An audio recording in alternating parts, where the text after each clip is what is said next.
So we generated other kind of negative examples, and we did that by picking examples of the positive ones, right? And picking an input sentence with another entity, right? And so this one shows as an entity, but it's not related. And so that helped the model not overfit in this particular.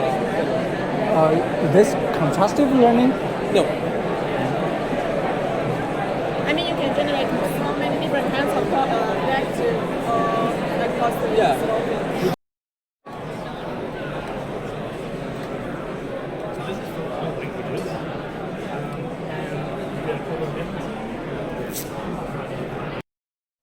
Data generated from ChatGPT was also longer, which translates well into this. Like the longer the sentence, the bigger the tree, basically, and you need more edits to get it to some structure. But it also has like a richer vocabulary than, for example, I think this is in comparison of like 10 people that we use for gathering the data. So maybe if we use like 100 people, it would be probably this could be higher.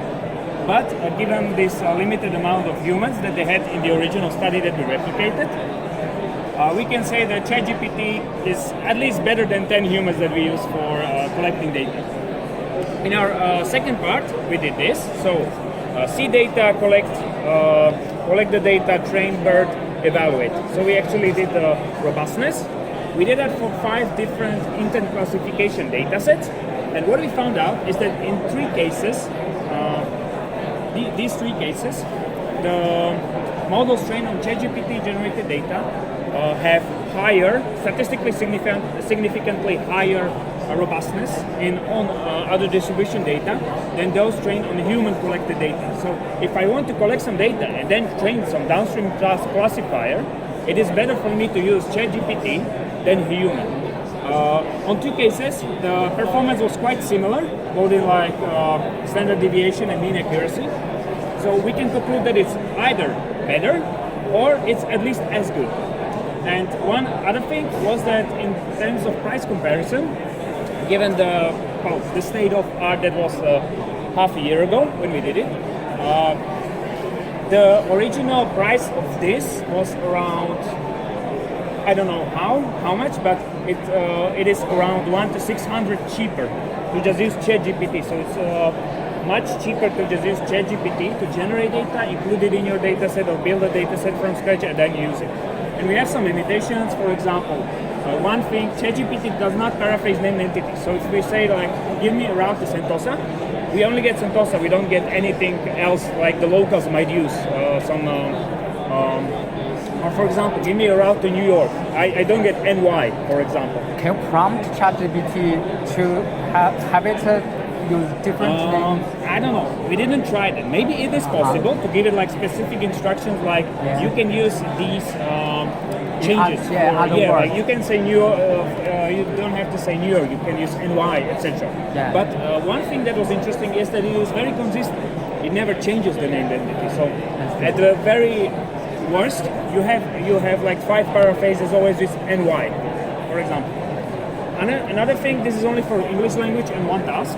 So intent classification, we did not use any specific prompt engineering. We used the same setup that we had for the human data. So this can be maybe even better. Fourth, ChatGPT tends to generate very odd or formal paraphrases that seem weird to a human being. For example, the original seed sentence was something like, give me the number for the bank, like phone number for the bank. And ChatGPT paraphrased something in terms of, can you get me the numerical sequence I need to dial to get to the bank? Because, of course, we like the results for human models, and it is harder to replicate due to ChatGPT not being open source, but if we had to redo it again, we would do it just with those open source models. And for the future, we actually see ChatGPT and these large language models as potential data augmentation techniques that could be used for enhancing data sets. Yeah, that's right. I have a question. Yes. Here, OOD data. Do you think there's difference between OOD data and unseen data? might be. I mean, I've seen it used in the literature both ways. Yeah. We use the OOD as a label for this part of dataset because it was done labeled so in the original paper. So we wanted to be consistent when you read the original paper and ask that you would actually map it. Yeah, in my research, I got a question from the reviewer. Yeah. They said my data is not actually OOD data. They say it's just unseen data. I don't know how to. Well, it depends. I mean, I would like maybe challenge the reviewer. Like, so what is actually out of distribution data then? Like, is it just out of distribution? Because we have to define the term of what is in distribution to know what is out of distribution. So exactly, it might be in the task, or it might be in the language, or it might be in the given data set that you are trying to model, because everything has a different distribution. So what exactly? Because test unseen data means that I have the same distribution, and I'm just looking away from it, or just not seeing it. But here, I am actually training data, which is human training.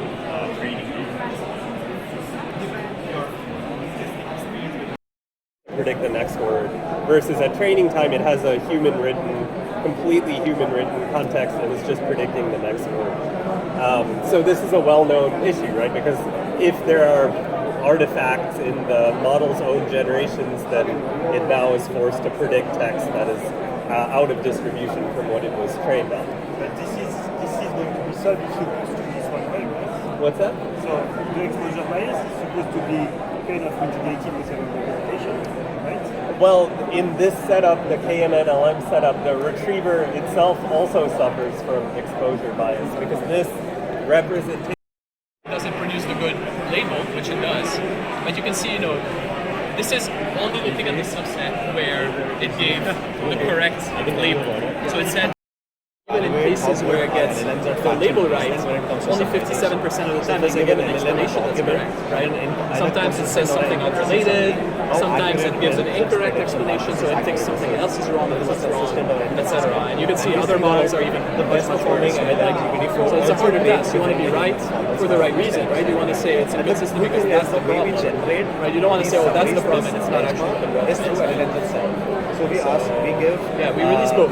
Sorry, it's kind of confusing. We release a bunch of explanations and the main benchmark itself. And we have like 10 domains. So I think it's also another cool aspect of this work is that usually it's mostly news. It's summarization is a lot of news, but we did like literally very different domains and we annotated like conversations and financial statements and sales calls and Shakespeare plays and podcasts and news. We still do news. Bill sum is legal text, and we create we have very different kinds of summaries.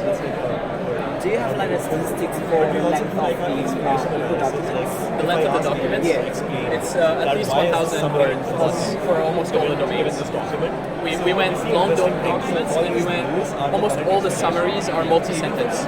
I think here the example I just gave one sentence to simplify, but it's all two or three sentences. So we went kind of like we try to make it harder because like that's what that's where we're going. We're not going like saying like when the documents are like 300 words and the summary is one sentence. It's easier, So we kind of went on context. Is this benchmark released? Yeah, it's on here on GitHub and on Hugging Face. Yeah. Okay. Yeah, it's a new benchmark for factuality and summarization. Yeah. You should absolutely download it, use it. Yeah, definitely. How's it going? dialogue, new scientific paper. It's hot in here. What people But it is reproducible to other I think domains.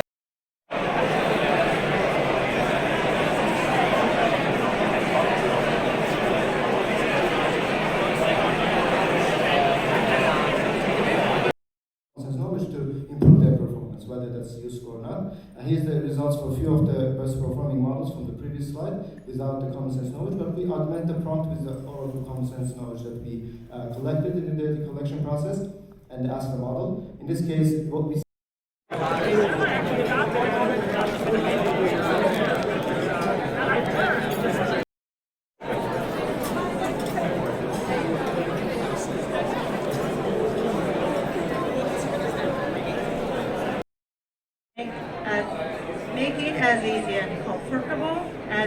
eligible for interns to join us in Japan from anywhere in the world.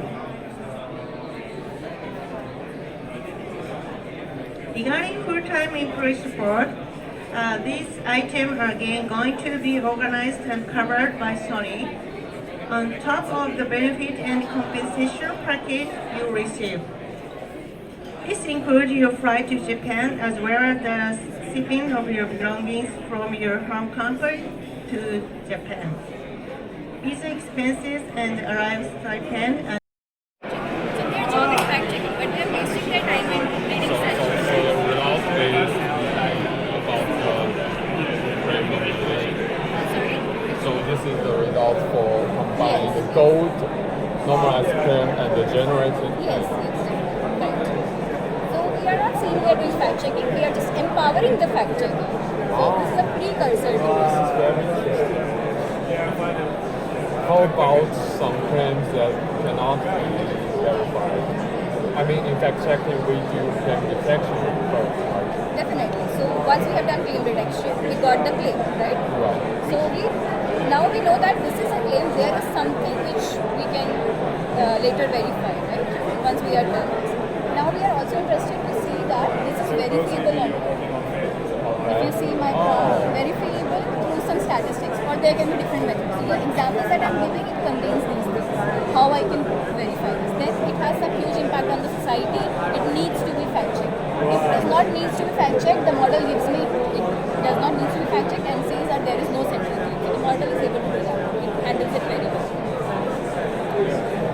Which metric stands for the faithfulness? For faithfulness, Yeah, like it's in exact. Consistency paper, right? I'm not sure you're familiar with self-consistency. Essentially, are saying that if you ask the model 10 times and you do like a majority voting, it's better than you just ask it one time. But why that helps is because the more consistent the answer is, actually it's more likely to be correct. Right. If you think about that, if the answer if you have a unique correct answer, if you ask it 10 times, it gives you 10 different answers, you are sure like 9 of them will be wrong, or even 10 of them could be wrong, right? But if you ask them 10 times and give the same answer, it's more likely that that answer will be correct. Right. So essentially we're doing that without knowing the label. We try to use a model because we do not know correctness without labels, but we can know confidence or consistency without labels. Right. So that's how we can generate the more confident or more consistent answers without looking at the labels. And then we just use that pseudo labels demonstration to prompt the large language model again. So we are still zero shot because we do not use any label at any point in time, but we use in-context learning similar to few shot. But the thing is, these demos are not few shot because they are not generated by humans, they're generated by models. So what are the difference from the self-consistency? Okay, so for self-consistency, firstly, you only look at this short form generation because they are looking at a chain of thought, right? So the question is, for long form generation, like summarization, if there's no, think about summarization, right? You get slightly different answers each time. What is the majority in that case? It's not really defined, right? There are cases where majority is ill-defined, and there are cases where, for classification, you don't really need to ask the model multiple times. I mean, you can if you want, but the thing is, if you have the logic distribution, you just need one query to get the logic for every class. And in those cases, like that's where self-consistency do not consider. Another thing is, for self-consistency, essentially it's just this part, right? It's still zero shot or few shot. You are just taking a majority vote. That's the only thing that's different from standard.